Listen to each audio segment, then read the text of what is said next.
L'Ajuntament d'Ontinyent ha completat la renovació de la flota de vehicles de la policia local amb 2 nous tot-terreny híbrids Toyota RAV4 que s'afegeixen als 3 Toyota Corolla híbrid que es van incorporar a principis d'any. Continuem apostant per la sostenibilitat, amb els quals hem volgut continuar amb aquesta filosofia d'anar paulatinament canviant la flota de l'Ajuntament cap a vehicles més eficients energèticament, menys contaminants i per tant més sostenibles. Els nous tot-terreny híbrids han estat incorporats pel sistema Renting amb una inversió de 46.000 euros anuals als propers 4 anys i posteriorment seran adquirits a un preu avantatjós d'entorn als 5.000 euros.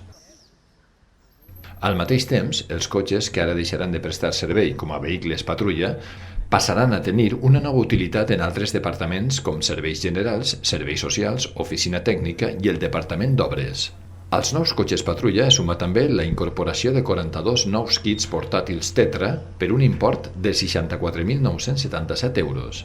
Aquest nou sistema de radiocomunicacions, compatible amb l'actual DMR, permetrà als agents tindre una millor resposta davant les emergències, ja que s'integra a la xarxa de comunicacions mòbils digitals de seguretat de la Comunitat Valenciana. L'Ajuntament d'Ontinyent ha invertit més de 150.000 euros en la millora dels equipaments de la policia local, que també ha inclòs l'adquisició de 50 jupitins antibala, pistoles Taser, un nou etilòmetre i un dispositiu drogotest. I suposo també una mostra molt clara de la inversió que el govern d'Ontinyent fa per tal de dotar a la policia local de les millors ferramentes.